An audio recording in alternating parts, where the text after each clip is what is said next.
નમસ્કાર દર્શક મિત્રો, ગુજરાતી ભાષાની નંબર 1 ચેનલ ડીડી ગિરનારના કૃષિ દર્શન ફન ઇન લાઈવમાં હું કૃપા ત્રિવેદી આપ સૌનું હાર્દિક સ્વાગત કરું છું. મિત્રો, આપણે શાસ્ત્રમાં કહેવાયું છે ઉત્તમ ખેતી મધ્યમ બાન નિષિદ્ધ ચાકરી ભીખ નિદાન, અર્થાત તમામ પ્રકારના અર્થ ઉપાર્જનના માધ્યમોમાં ખેતી એ સર્વશ્રેષ્ઠ છે.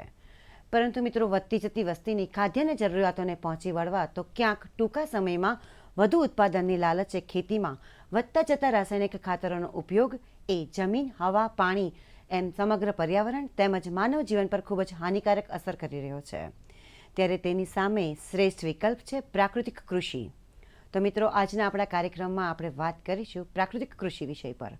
આ વિષય પર આપના તરફથી પ્રશ્ન આવકારે છે. પ્રશ્ન પૂછવા માટે અમારા ફોન નંબરની નોંધ કરી લેજો. અમારા ફોન નંબર છે 079 2685 3814 અને 079 2685 3816. તો મિત્રો, પ્રાકૃતિક કૃષિ આ વિષય પર આપના તરફથી જે પ્રશ્નો આવકાર્ય છે અને એના જે આન્સર જવાબ આપવાના છે એ વિષય નિષ્ણાંત છે શ્રી GN ગોટકા સાહેબ, કે જેઓ મદદનીશ પ્રાધ્યાપક તરીકે એગ્રોનોમી વિભાગ આણંદ કૃષિ યુનિવર્સિટી આણંદ ખાતે પોતાની ફરજ બજાવે છે. તો મિત્રો, આપ પ્રશ્ન પૂછો ત્યારે ટીવીનો અવાજ ધીમો રાખશો કે જેથી કરીને અમે આપના પ્રશ્નને સારી રીતે સમજી શકીએ. તો વધુ સમય ના લેતા આપણે સાહેબને મળીએ અને એમની પાસેથી આજના વિષય અંતર્ગત ઘણી બધી માહિતી મેળવીએ. નમસ્કાર શ્રી ગોટકા સાહેબ. નમસ્કાર. કૃષિ દર્શન ફન ઇન લાઈવ તેમજ સ્ટુડિયોમાં આપનું હાર્દિક સ્વાગત છે. પ્રાકૃતિક કૃષિ આજકાલ ખૂબ જ, આમ તો આપણે સનાતન સમયની આ પ્રાકૃતિક બાબત છે, પણ આજકાલ છે ખૂબ જ એ ચર્ચામાં છે. તો આ પ્રાકૃતિક કૃષિ શું અને શા માટે અત્યારે તેનું વધારે મહત્વ છે? બહુ સરસ પ્રશ્ન છે. તો પ્રાકૃતિક કૃષિનું મહત્વ શું અને શા માટે, તો આપણે પહેલાં થોડી વાત કરીએ કે અત્યારે સુધી જે આપણે ખેતી કરતા હતા એ કન્વેન્શનલ રાસાયણિક ખેતી હતી. તો આપણે જ્યારે આઝાદ થયા ત્યારે આપણે વિદેશથી અન્ન મગાવતા હતા અને 1960ના દશકામાં પછી આપણે નવા સંશોધનો કર્યા. નવા સંશોધનોમાં ઘઉં અને ચોખાની નવી જાતો શોધી. નવી જાતોને વધારે ઉત્પાદન આપતી જાતો હતી અને વધારે ઉત્પાદનના કારણે જમીનની અંદરથી જે કંઈ ન્યુટ્રિયન્ટ્સ હતા તે વધારે પ્રમાણમાં ઉપયોગમાં લેવાતા હતા. પાણીની વધારે જરૂર પડતી હતી, જેના કારણે ધીમે ધીમે બહારથી આપણે કેમિકલ ફર્ટિલાઇઝર આપવાનું ચાલુ કર્યું અને એ ફર્ટિલાઇઝરના કારણે જમીનની અંદર જે કંઈ મિત્ર કીટકો હતા એ ધીમે ધીમે સૂક્ષ્મ જીવાણુ હતા એ ધીમે ધીમે અદૃશ્ય થતા ગયા અને જે આપણા અળસિયા, જે મિત્ર ખેડૂત મિત્રના હતા, એ અળસિયા પણ ધીમે ધીમે જમીનમાંથી ગાયબ થતા ગયા. જમીન કઠણ થતી ગઈ અને સાથે સાથે રોગ જીવાતનો પ્રશ્ન પણ વધતો ગયો. રોગ જીવાતના કંટ્રોલ માટે ધીમે ધીમે ખેડૂતો પેસ્ટિસાઇડ, ઇન્સેક્ટિસાઇડનો ઉપયોગ કરવા માંડ્યા અને જેના કારણે ધીમે ધીમે જમીનમાં એ વાતાવરણ, પાણી એ દૂષિત થતું ગયું, જેના કારણે ઘણા બધા રોગ, જમીન તો બગડી, એની સાથે સાથે મનુષ્યના હેલ્થ ઉપર માનવ જીવન પર પણ અસર પડવા લાગી. સર, અત્યારે આપણા એક પ્રથમ દર્શક મિત્ર ફોનલાઈન પર જોડાઈ ગયા છે, અમરતજી ઠાકોર. હેલો, ડીસાથી અમરતજી ઠાકોર જોડાઈ ગયા છે. નમસ્કાર. હા બેન, નમસ્કાર. જી, આપનો પ્રશ્ન જણાવો. આપણો પ્રશ્ન એવો છે કે બેન, શાકભાજી હોય પછી અનાજ હોય, વેચવામાં તકલીફ પડે છે. ઓર્ગેનિક ભલે ઓછું આવક હોય પણ વેચવાની ક્યાં જ આવશે? હા, બહુ સરસ પ્રશ્ન છે. આજે કંઈ તમારી જે પ્રોડક્ટ થાય છે એ પ્રોડક્ટના વેચાણ માટે તમારે થોડી તકલીફ પડે છે. તો અત્યારે સરકારશ્રીએ દરેક APMCની અંદર એક અઠવાડિયાની અંદર એક દિવસ આ જે ઓર્ગેનિક પ્રોડક્ટ છે એ વેચવા માટે ખેડૂત સીધો ત્યાં જઈ અને પોતાનો જે કંઈ પ્રોડક્ટ છે એ વેચી શકે છે. એની સાથે સાથે ખેડૂતે પણ જેમ ફેમિલી ડૉક્ટર હોય છે એ રીતે પણ તમારે તમારા ગ્રાહકને તમે જે કંઈ પ્રોડક્ટ પેલું કરો છો, તૈયાર કરો છો એ ઓર્ગેનિક છે એ ખાતરી કરાવી અને એ પણ તમે તમારા ગ્રાહકને આપી શકો છો. એટલે એના માટે તમારે આ પ્રમાણે વ્યવસ્થા જે સરકારે કરેલી છે, ત્યાં અઠવાડિયાની એક દિવસ જઈ અને તમે તમારી જે પ્રોડક્ટ છે એ વેચી શકો છો. જી સર, આપે ખૂબ જ સરસ રીતે કાર્યક્રમના પ્રારંભમાં જણાવ્યું કે પ્રાકૃતિક કૃષિ શું અને શા માટે. હવે તેના મુખ્ય આયામો છે એ કયા કયા છે? આમ જોવા જોઈએ તો પ્રાકૃતિક કૃષિના મુખ્ય 4 આયામો છે. આપણે કહીએ તો ગાયમાંથી જે બનાવીએ છીએ જીવામૃત, ઘન જીવામૃત અને બીજામૃત છે. બીજો આયામની અંદર આપણે છે આચ્છાદન, જેને અમે મલ્ચિંગ કહીએ છીએ. ત્રીજો આયામ છે બહુ પદ્ધતિ પાક પદ્ધતિ અથવા મિશ્ર પાક પદ્ધતિ અને ચોથો જે છે વાપસા કન્ડિશન. આ જે 4 આયામ છે એ પ્રાકૃતિક કૃષિના મુખ્ય 4 આયામો છે. જી સર, અત્યારે પુટાવદરથી નથુભાઈ આહિર આપણી સાથે ફોન લાઈન પર જોડાયા છે. હલો. હા બેને મારા નમસ્કાર સર. જી નમસ્કાર નથુભાઈ, આપનો પ્રશ્ન જણાવો. હા જય મુરલીધર. હવે આપણે હું જામજોધપુર તાલુકાનું બુટાવદર ગામ છે, મારું નામ નથુભાઈ છે. જી. તો આપણે પ્રાકૃતિક ખેતી કરીએ છીએ બરાબર. એક આપણે ગામ તાલુકાથી ગામડે એક આપણે પ્રોગ્રામ ગોઠવો છે પ્રાકૃતિક વિશે બરાબર, ફાર્મ ઉપર. તો એના માટેનો સંપર્ક કરવો છે. પ્રાકૃતિક કૃષિ વિશે આપને પ્રોગ્રામનું આયોજન કરવું છે. જી જી, શું કહેશો સર? એમને કોઈ નિષ્ણાંતની એટલે તમારે જરૂર છે? હા. પ્રાકૃતિક કૃષિના પ્રોગ્રામમાં કોઈ નિષ્ણાંતની જરૂર છે? શેના માટે તમારે? હા નિષ્ણાતને માટે ધારે આપણે જાહેરાતને લેક્ચર માટે. હા, તો એના માટે તમારા જે જિલ્લા જે જિલ્લાના આત્મા ડાયરેક્ટરના પ્રોજેક્ટ પેલા હોય એનો તમે સંપર્ક કરી શકો છો, અથવા તમારું જે જુનાગઢ એગ્રીકલ્ચર યુનિવર્સિટી જે છે, અથવા તમારું જે નજીકનું કેવીકે જે કેન્દ્ર હોય કૃષિ વિજ્ઞાન કેન્દ્ર, એના પણ તમે સંપર્ક કરી અને ત્યાંથી તમને તજજ્ઞ મળી રહેશે. અને એ તમે જે જગ્યાએ કાર્યક્રમ કરશો ત્યાં એ તજજ્ઞ તમને પ્રાકૃતિક કૃષિ વિશેની સંપૂર્ણ માહિતી આપવા માટે પધારશે. જી સર, પણ ખૂબ જ પ્રશંસનીય બાબત છે કે ખેડૂત મિત્રો એટલા જાગૃત છે અને બીજાને જાગૃતિ આવે માટે પણ પ્રયત્ન કરી રહ્યા છે. અત્યારે માંગરોળથી મનસુખભાઈ આપણી સાથે ફોન લાઈન પર જોડાયા છે. હલો. હા સર નમસ્કાર. જી નમસ્કાર, આપનો પ્રશ્ન જણાવો. હવે મારા સાહેબને પ્રશ્ન પૂછવાનો છે કે આપણે ઘન જીવામૃત બનાવવું હોય તો એના માટે છાણ ગાયનું જ વાપરવાનું કે ભેંસનું હાલે, બળદનું હાલે? હા મનસુખભાઈ, તમારો પ્રશ્ન બહુ સરસ છે. પાયાનો પ્રશ્ન છે. હા હા, ઘનજીવામૃત બનાવવા માટે આપણે જનરલી દેશી ગાયનું છાણની વાત કરતા હોઈએ છીએ, પણ આપણે જોઈએ તો 3 વિકલ્પ ABC. તો આપણે પહેલો વિકલ્પ શ્રેષ્ઠ વિકલ્પ તરીકે જોઈએ તો દેશી ગાય. પણ જો માની લો કે તમારી પાસે દેશી ગાય નથી તો તમે B વિકલ્પ તરીકે તમે ભેંસના છાણનો ઉપયોગ કરી શકો છો, અને ભેંસ પણ નથી તો C વિકલ્પ તરીકે તમે બળદના છાણનો પણ તમે ઘનજીવામૃત બનાવવા માટે ઉપયોગ કરી શકો છો. જી સર. દર્શક મિત્રો, આપ જે રહ્યા છે કૃષિ દર્શન ફોન ઇન લાઈવ, ને આજે આપણે માહિતી મેળવી રહ્યા છીએ પ્રાકૃતિક કૃષિ વિષય પર. આ વિષય પરની ચર્ચા યથાવત છે. સમય થયો છે વિરામનો. મળીને નાનકડા વિરામ બાદ.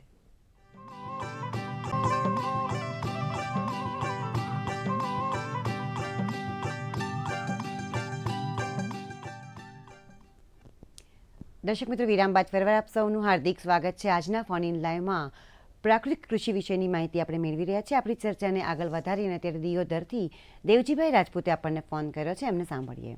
દેવજીભાઈ નમસ્કાર. નમસ્કાર બેન.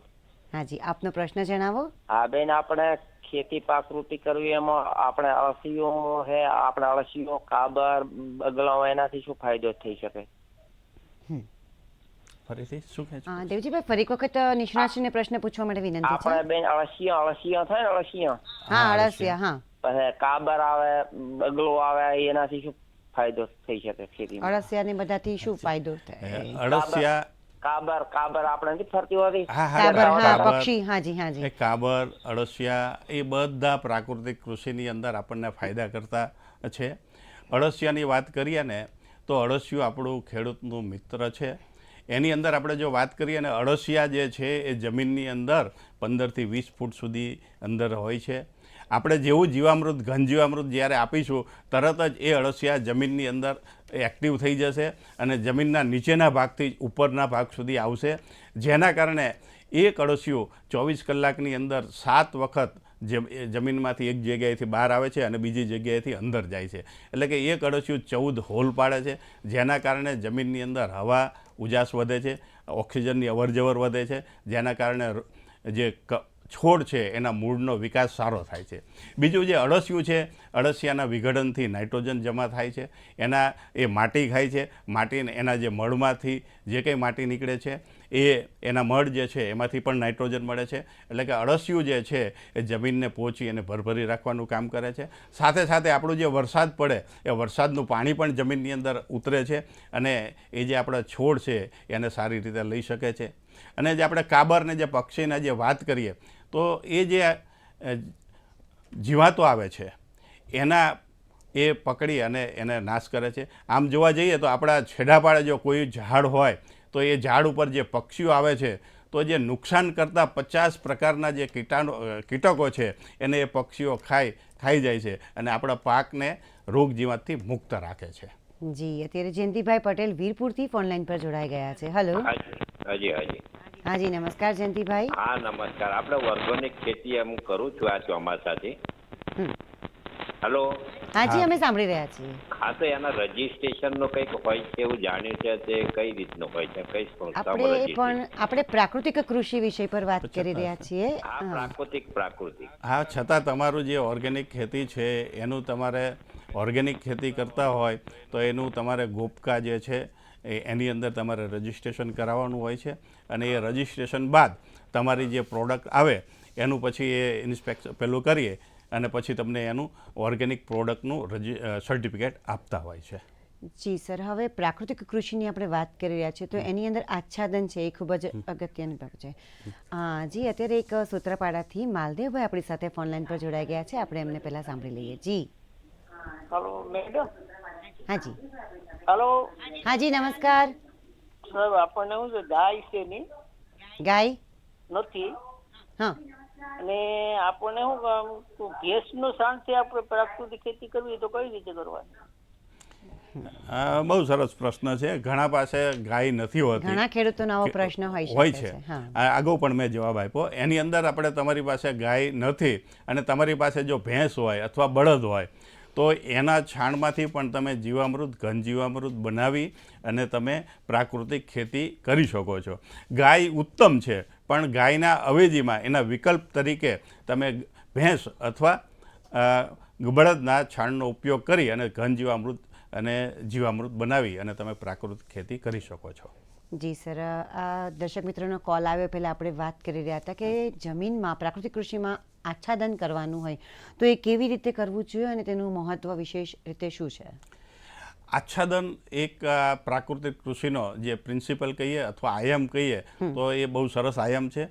એ જમીનને આચ્છાદન એટલે મલ્ચિંગ અમે કહીએ છીએ. મલ્ચિંગ એટલે જમીન જે છે, ધરતી માતા છે, એને ઢાંકી દેવાની છે, એને આપણે ઉઘાડી રાખવાની નથી. તો એ મલ્ચિંગ આપણે કરીશું. મલ્ચિંગમાં શું શું કરી શકીએ? તો આપણી પાસે જે કંઈ અવશેષો પાકના નીકળે એ અવશેષોને આપણે જમીન ઉપર પાથરી દેવાના છે, જેથી કરીને આપણી જમીન ખુલ્લી ના રહે. હવે આપણે અવશેષો છે એ ઢાંકવાથી જમીનની અંદર ભેજ જળવાશે. સાથે સાથે આપણે જે જીવામૃત આપેલું છે એના જે સૂક્ષ્મ જીવાણુ, આપણે જે કરોડોની સંખ્યામાં જે સૂક્ષ્મ જીવાણુ આપીએ છીએ તો એને જે વાતાવરણ મળશે એ છાંયો મળશે, મોઇશ્ચરવાળું વાતાવરણ મળશે, એટલે એની જે કામ કરવાની ગતિ છે એ ઝડપથી વધી જશે અને જમીનની અંદર જે કંઈ અલભ્ય નાઇટ્રોજન, ફોસ્ફરસ, પોટાશ જે પડેલા છે એને અવેલેબલ ફોર્મની અંદર લાવવાનું કામ આજે આપણા માઇક્રો ઓર્ગેનિઝમ અથવા સૂક્ષ્મ જીવાણુ છે એ કરશે અને આપણો જે પાક છે એને અવેલેબલ ફોર્મની અંદર લાવી અને આપશે.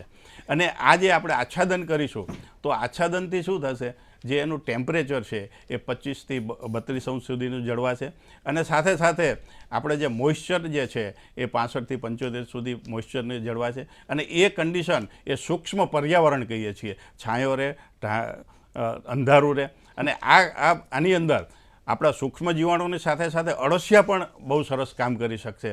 એટલે આચ્છાદન આ બહુ જરૂરી છે.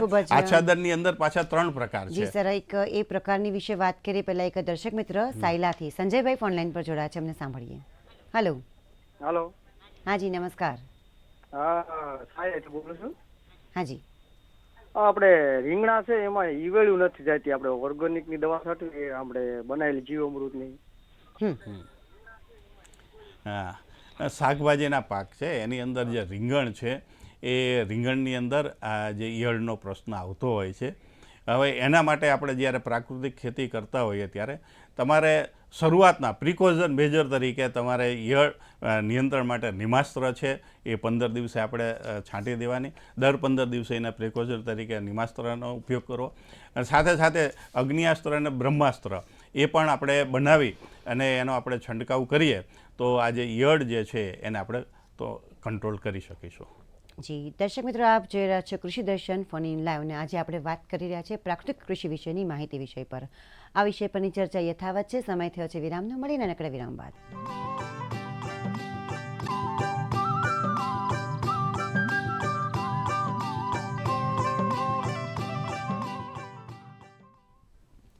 દર્શક મિત્રો, વિરામ બાદ ફેરવાર આપ સૌનું હાર્દિક સ્વાગત છે. આપ જોઈ રહ્યા છે કૃષિ દર્શન ફોન ઇન લાઈવ અને આજે આપણે વાત કરી રહ્યા છીએ પ્રાકૃતિક કૃષિ વિષય પર. આ વિષય પરની ચર્ચાને આગળ વધારીએ. સર, આપે વિરામ પહેલાં પણ જણાવ્યું કે આચ્છાદન છે કેવી રીતે કરવું જોઈએ, તેનું શું વિશેષ મહત્વ રહેલું છે. હવે એના પ્રકાર વિશે આપ વાત કરી રહ્યા હતા. કયા કયા પ્રકાર છે? આચ્છાદનના 3 પ્રકાર છે, જી. જેને અમે સોઇલ મલ્ચ કહીએ છીએ પહેલું, બીજું જે છે કાષ્ટાદન જેને સ્ટ્રો મલ્ચ કહીએ છીએ, અને ત્રીજું લાઈવ મલ્ચ. આ 3 પ્રકારથી આપણે આચ્છાદન કરી શકીએ છીએ. સોઇલની અંદર આપણે હલકી ખેડ, સોઇલ મલ્ચની અંદર આપણે હલકી ખેડ કાઢી અને જમીનને ઊંચી નીચી કરી અને આપણે આપણા જે પાક છે એને ઓક્સિજન સરળતાથી મળી રહે એટલા માટે આપણે સોઇલ મલ્ચ કરીએ છીએ.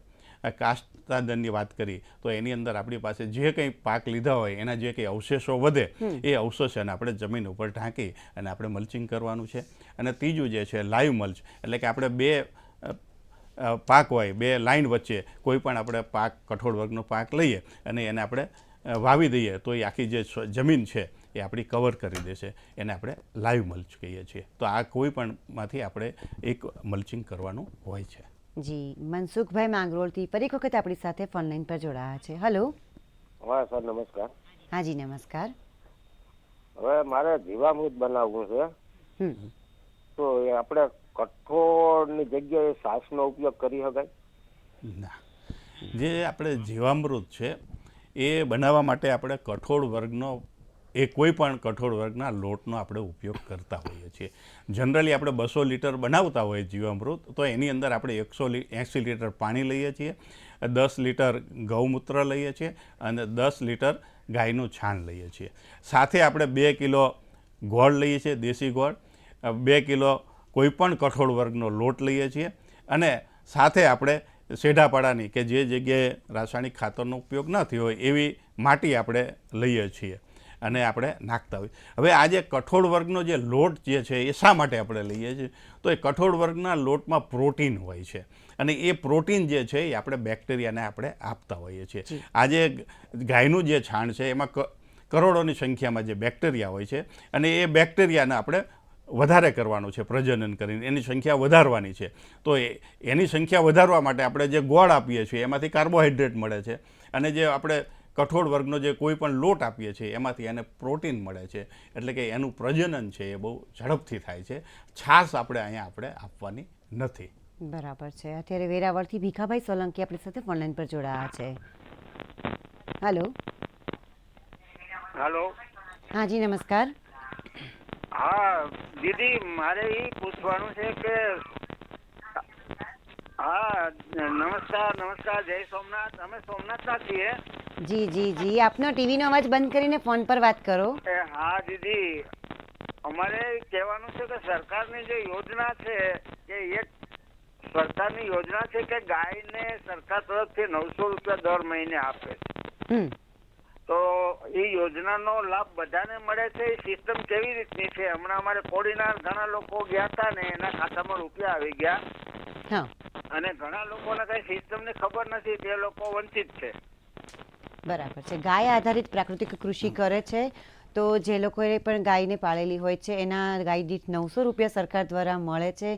એ યોજના શું છે અને કેવી રીતે તેનો લાભ મળે છે એ વિશે એમને માહિતી જોઈએ છે. વેરાવળ સોમનાથથી ભીખાભાઈ સોલંકી. બરોબર છે, તમારો પ્રશ્ન સાચો છે. સરકારની યોજના છે, સહાય યોજના છે. જે ખેડૂત ગાય રાખે છે અને પ્રાકૃતિક ખેતી કરે છે તો એના નિભાવ ખર્ચ પેટે 900 રૂપિયા સરકારશ્રી તરફથી આપવામાં આવે છે. તો એના માટે તમારે જે જિલ્લા છે અથવા તમારા તાલુકા જે છે એ તાલુકાએ જઈ અને તમારે ત્યાં તમારી ગાય જે છે એનું રજિસ્ટ્રેશન કરાવવું પડે અથવા એનું જે કંઈ પ્રક્રિયા છે એ તમારે પૂર્ણ કરો પછી તમારે એની સહાય મળતી થશે. બરાબર છે. એટલે કે એમાં રજિસ્ટ્રેશન કરાવવું એ નોંધણી કરાવવી તમારે જરૂરી છે. બરાબર છે. એટલે નજીકની કોઈ પણ એ કચેરી છે, સરકારી કચેરીમાં જઈ અને આના વિશે તમે માહિતી મેળવી અને તમારું રજિસ્ટ્રેશન કરાવી શકો છો. બરાબર છે. હવે આચ્છાદનના પ્રકારો વિશે વાત થઈ સર. હવે પ્રાકૃતિક કૃષિની વાત કરીએ છીએ તેમાં મિશ્ર પાક અને આંતરપાક આ બંને હોય છે, તો એ બંનેનું શું મહત્વ છે? બહુ સરસ પ્રશ્ન છે. પ્રાકૃતિક કૃષિનો ત્રીજો સિદ્ધાંત આપણે વાત કરીએ તો મિશ્ર પાક અથવા બહુપાક પદ્ધતિ, એટલે કે એક જમીન ઉપર આપણે એક કરતાં વધારે પ્રકારના પાક આપણે વાવવાના છે. તો મિશ્ર પાક પદ્ધતિની વાત કરીએ તો એની અંદર આપણે જે 2 પાક પસંદ કરીશું તો એની અંદર આપણે એક દળી પાક હશે, બીજો પાક હશે એ દ્વિદળી હશે. હવે એક દળીની અંદર આપણે જોઈએ તો ધાન્ય વર્ગના પાકો આવશે, દ્વિદળીની અંદર આપણે જોઈએ તો કઠોળ વર્ગના પાકો આવશે. હવે જે ધાન્ય વર્ગના પાકની સાથે કઠોળ વર્ગના પાક છે એને આપણે વાવવાના છે. તો આનાથી શું ફાયદો થશે? આપણે કઠોળ વર્ગનો પાક આપણે વાવીશું તો એ જે કઠોળ વર્ગનો જે પાક છે એના જે મૂળિયા છે એ જમીનમાંથી હવામાંથી નાઇટ્રોજન લઈ અને જમીનને આપે છે, જમીનની અંદર ફિક્સ કરે છે. એ નાઇટ્રોજન એ બાજુનો આપણે જે પાક વાવેલો છે ધાન્ય વર્ગનો પાક એના માટે એ ઉપયોગમાં આવશે. બીજું, આ જે પાક આપણે જે મિશ્ર પાક પદ્ધતિ જ્યારે અપનાવીશું ત્યારે એની અંદર આપણે જે કેવા પાક પસંદ કરવાના, તો એક જે પાક છે એના મૂળ ઊંડે સુધી જતા હોય એવા, અને એક પાક છે એના મૂળ ઉપરથી હોય, છીછરા હોય એવા પાક પસંદ કરવાના છે. અને મુખ્ય પાક જે છે એ વહેલા મોડો પાકવો જોઈએ, અને પાક જે છે આપણે સહયોગી પાક તરીકે જે લઈએ છીએ આંતર પાક તરીકે એ વહેલા પાકી જવો જોઈએ. અને જે સહયોગી પાક છે એનો છાંયો મુખ્ય પાક ઉપર ન પડવો જોઈએ. એ પ્રમાણે આપણે પાક પસંદ કરવાના હોય છે. જી સર, ખૂબ જ સરસ માહિતી આપી. ત્યારે દ્વારકાથી જીવાભા આપણી સાથે ફોનલાઈન પર જોડાયા છે. હેલો. હા બેન, અમે નમસ્કાર. આપણે મરચીની આપણે ખેતી કરીએ છીએ. શેની કરો છો? મરચીની. ઓકે, મરચીની, બરાબર. એટલે રાસાયણિક ખાતર જે આપણે એ કરીએ છીએ, બરાબર, એમાં કોકર બોરું આવે છે બેન. અચ્છા, આપ રાસાયણિક ખાતરનો ઉપયોગ કરો છો? હા. અચ્છા. હા, રાસાયણિક ખાતરથી તમે જે મરચાની ખેતી કરો છો તો મરચાના ખેતીની અંદર રોગ જીવાતનો પ્રશ્ન બહુ જ રહે છે. એટલે એની અંદર તમારે પહેલેથી જ્યારથી તમે વાવણી કરો ત્યારથી જે કંઈ એની અંદર આવે એની પહેલાં તમારા જે કંઈ નિયંત્રણના પગલાં લેવાના હોય એ તમે લેશો તો જ તમારે એની અંદરથી તમારા જે કંઈ કોકરનો પ્રશ્ન છે એને તમે હલ કરી શકશો. બરાબર સર, પ્રાકૃતિક કૃષિની વાત કરીએ છીએ, બીજ છે તો બીજની માવજત છે, અથવા તો એની પહેલાં વાત કરીએ તો બીજની પસંદગી, તો એ કેવી રીતે કરવી જોઈએ? ખાસ તો બીજની પસંદગી છે એ બીજ 3 પ્રકારના હોય છે. સુધારેલો બિયારણ હોય છે, દેશી બિયારણ હોય છે, અને હાઇબ્રિડ બિયારણ હોય છે. તો આ 3માંથી આપણે ખાસ તો જે દેશી બિયારણો અથવા સુધારેલા બિયારણો છે એની આપણે પસંદગી કરવાની છે. કેમ કે દેશી બિયારણોની અંદર રોગ જીવાતનો પ્રશ્ન ઓછો આવે છે અને એનું ઉત્પાદન આપણને વધારે મળે છે. જી સર, પ્રાકૃતિક કૃષિ માટે તો ઘણા બધા પ્રશ્નો છે, પણ સમયનો અભાવ છે, તો આ વિષય માટે આપના દર્શક મિત્રોને આપે કોઈ ટૂંકમાં સંદેશ કેવો હોય તો શું કહેશો?